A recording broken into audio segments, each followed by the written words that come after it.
यानी वो जो चूंटी बराबर ममालिक थे वो हमसे कहीं आगे निकल गए, जिनको हम कभी किसी जमाने में हम पाया हकारत से देखते थे या ये समझते थे कि ये क्या है, आज वो कहीं हमसे आगे चले गए माशी दौड़ में, समाजी दौर में। और हम आज 75 साल बाद आज कशकोर लेके फिर रहे हैं और हम इधर देखते हैं तो कर्जा, इधर देखते हैं तो कर्जा, उधर देखते हैं कर्जा, पीछे देखते हैं कर्जा। आज हम किसी दोस्त मुल्क में जाते हैं तो वो कहते हैं ये आए हैं मांगने के लिए।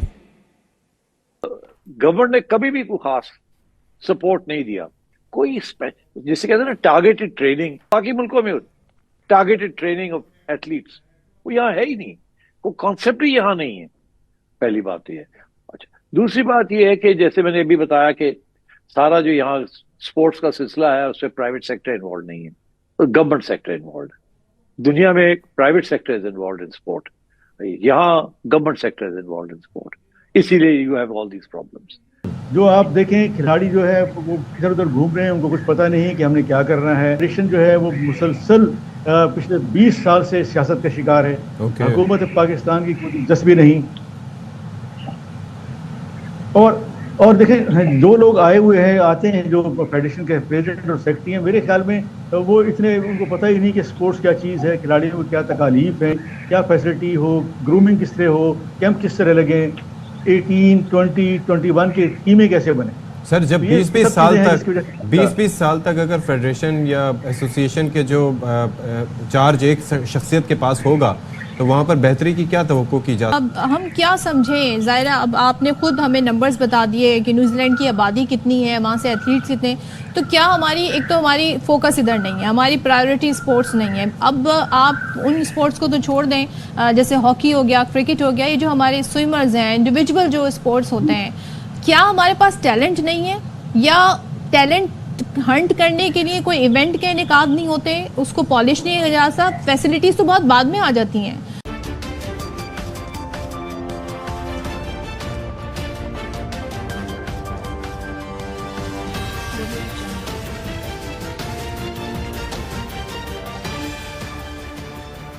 नमस्कार दोस्तों, मैं हूं नीरज और आप देख रहे हैं दुनियादारी।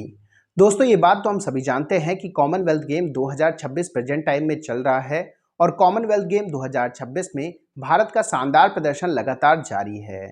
जानकारी के लिए हम आपको बताते चले कि भारत ने इस कॉमनवेल्थ गेम में टोटल अभी तक 39 मेडल अपने नाम कर लिए हैं, जिनमें से 13 गोल्ड मेडल हैं, 17 सिल्वर मेडल हैं और 9 ब्रॉन्ज मेडल हैं।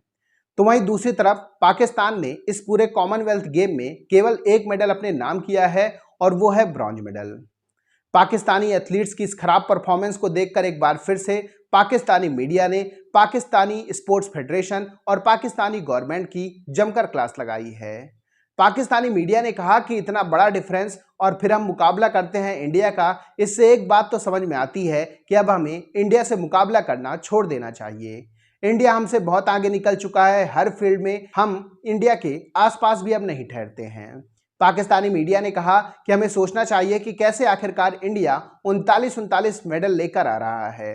वो भी बता दें कि बहुत सारे इवेंट इस बार हो नहीं रहे हैं जिनमें इंडिया काफ़ी ज़्यादा मेडल जीतता था।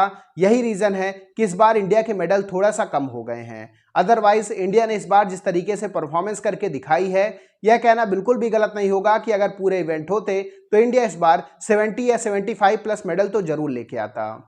तो दोस्तों आइए चलते हैं और देखते हैं कि पाकिस्तानी मीडिया ने इन सब चीज़ों को लेकर और क्या कहा है। क्या समझें ज़ाहिरा, अब आपने खुद हमें नंबर्स बता दिए कि न्यूजीलैंड की आबादी कितनी है, वहाँ से एथलीट्स कितने, तो क्या हमारी एक तो हमारी फोकस इधर नहीं है, हमारी प्रायोरिटी स्पोर्ट्स नहीं है। अब आप उन स्पोर्ट्स को तो छोड़ दें, जैसे हॉकी हो गया, क्रिकेट हो गया, ये जो हमारे स्विमर्स हैं, इंडिविजुअल जो स्पोर्ट्स होते हैं, क्या हमारे पास टैलेंट नहीं है या टैलेंट हंट करने के लिए कोई इवेंट के इनेकाद नहीं होते, उसको पॉलिश नहीं किया जा सकता, फैसिलिटीज तो बहुत बाद में आ जाती हैं। तो हम इन लोगों को ऊपर लेकर ही नहीं आते तो फिर आगे मजीद ही क्या परफॉर्म करेंगे, इस पर आप क्या कहिएगा, क्या सिस्टम में क्या खराबी है?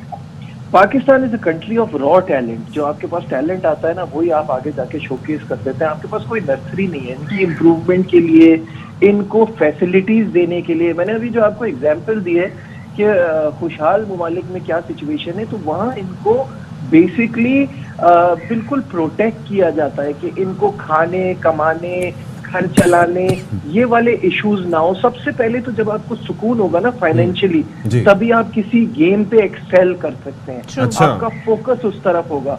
यहाँ पैसे हैं नहीं खाने के। अभी समी भाई जो बात कर रहे थे, अब ये बताएं, ये लड़के जो इस वक्त खेल रहे हैं उनको सबसे बड़ी टेंशन तो पैसों की होती है। उनको उनकी डेलीज एक अरसा गुजर जाता है, नहीं मिलती उनको। उनकी जो पैसे बनते 6-6 महीने हो जाते हैं, उनको पेमेंट नहीं होती। How can they focus on the game? आपने कहा कि फाइनेंशियल स्टेबिलिटी या सुकून होगा तो फिर वो अपने करियर में एक्सेल करेंगे और मुल्क के लिए सोचेंगे। क्रिकेट की मिसाल ले लें कि यहाँ पर अभी क्या सेंट्रल कॉन्ट्रैक्ट में क्या पैसे मिल रहे हैं, कमर्शियल से क्या पैसे मिल रहे हैं, लीग खेलने की इजाजत, क्रिकेट बोर्ड की आमदन में से भी उनका हिस्सा, लेकिन उसके बाद उनकी परफॉर्मेंस क्या है कि जी they are not hungry anymore, तो they don't even want to play. Apples and oranges, ये आप कंपेयर नहीं कर सकते। वहां जो प्रॉब्लम चल रही है ना, वो उनके स्ट्रक्चर की वजह से चल रही है। वहां एक प्लेयर पावर है, वहां एक ग्रुप बन गया है, और उसके बीच में आप जो है अपना स्ट्रक्चर ठीक नहीं कर पा रहे। उनका तरीकेकार गलत नहीं है, पैसा एथलीट को, प्लेयर को मिलेगा तभी। अच्छा, यही एग्जांपल मैं इंडिया के लिए दे दूं, इंडियन क्रिकेट में जितना पैसा है कहीं नहीं, और वो डिलीवर कर रहे हैं बिकॉज उनका बोर्ड स्ट्रांग है, उनका एक स्ट्रक्चर बना हुआ है। पीसीबी में स्ट्रक्चर नहीं है। हॉकी की मिसाल दे रहे हैं समीला साहब। मुझे लगता है सियासत से लेके खेल तक सब जगह एक ही मामला हैं कि वहां सब कोई एक्सेल कर रहा है, यहाँ नहीं कर रहा। तो दोस्तों, जैसे कि वीडियो में आपने देखा कि एक बार फिर से पाकिस्तानी मीडिया का रोना शुरू हो चुका है। पाकिस्तानी मीडिया ने कहा कि जितने भी इवेंट होते हैं like Olympic games, Commonwealth games या फिर एशियन गेम्स, उसमें पाकिस्तान की जो परफॉर्मेंस है उसमें बहुत ही ज़्यादा डिक्रीज देखने को मिला है। बताते चले कि एक समय था जब पाकिस्तान कॉमनवेल्थ में थोड़ा ठीक ठाक किया करता था, लेकिन पिछले कुछ साल से पाकिस्तान ना तो कॉमनवेल्थ गेम में और ना ही एशियन गेम्स में 2 या 3 मेडल से ज़्यादा जीत ही नहीं पाता है। पाकिस्तानी मीडिया ने कहा कि जिस तरीके से हमारे एथलीट परफॉर्मेंस करके दिखा रहे हैं, एक बात तो साफ है कि हम अपने एथलीट से बिल्कुल भी शिकायत नहीं कर सकते हैं, क्योंकि हम उन्हें कुछ देते ही नहीं हैं। इंडियन गवर्नमेंट अपने एथलीट पर काफ़ी ज़्यादा पैसे खर्च करती है, उन्हें काफ़ी ज़्यादा फैसिलिटी देती है, उन्हें जॉब प्रोवाइड करती है। यही वजह है कि इंडियंस उनसे एक्सपेक्ट और डिमांड करते हैं कि आप मेडल लेकर आएँ, और होता भी कुछ ऐसा ही है। पाकिस्तानी मीडिया ने कहा कि जिस तरीके से इंडियन एथलीट ने इस बार परफॉर्मेंस करके दिखाई है, उन्होंने सभी का दिल जीत लिया है। जानकारी के लिए हम आपको बताते चले कि कल के दिन भारत ने टोटल 7 गोल्ड मेडल अपने नाम किए हैं, और ये सातों के सातों गोल्ड मेडल भारत ने बॉक्सिंग में जीते हैं। इसके अलावा भारत ने शॉट पुट में भी एक गोल्ड मेडल अपने नाम किया है। जिस तरीके से भारत इस कॉमनवेल्थ गेम में परफॉर्मेंस करके दिखा रहा है, यह कहना बिल्कुल भी गलत नहीं होगा कि भले कोई भी इवेंट हो, अब भारत उसमें अच्छा खासा परफॉर्मेंस करके दिखा सकता है। पाकिस्तानी मीडिया ने यह भी कहा है कि सबसे इंपॉर्टेंट बात तो यह है कि हमारे यहाँ जो खेलों का स्तर है वो पूरी तरीके से नीचे गिरता जा रहा है। चाहे आप बात करें स्क्वाश की, हॉकी की, क्रिकेट की या और कोई भी खेल की, पाकिस्तान में ये सभी खेल पूरी तरीके से बर्बाद होते जा रहे हैं। पाकिस्तानी मीडिया ने कहा कि एथलीट्स की ये शिकायत हो सकती है कि उन्हें पैसे नहीं मिलते हैं, पर जिन्हें पैसे मिलते हैं वो भी कुछ खास कर नहीं पा रहे हैं। जैसे कि पाकिस्तान में क्रिकेटर्स के पास काफ़ी पैसा है, उन्हें पर्याप्त पैसे मिलते हैं, लेकिन पाकिस्तान का क्रिकेट में भी बहुत ज़्यादा डाउनफॉल चल रहा है। ये दर्शाता है कि पाकिस्तान एज ए कंट्री ही बहुत ही ज़्यादा डाउनफॉल का शिकार हो चुकी है। तो दोस्तों, अभी के इस वीडियो में बस इतना ही। तमाम डेट्स के लिए आप बने रहिए दुनियादारी के साथ। सुनो, चैनल को सब्सक्राइब करो, उसके बाद घंटी बजा देना ताकि अगली वीडियो आपसे मिस ना हो पाए। Thank you.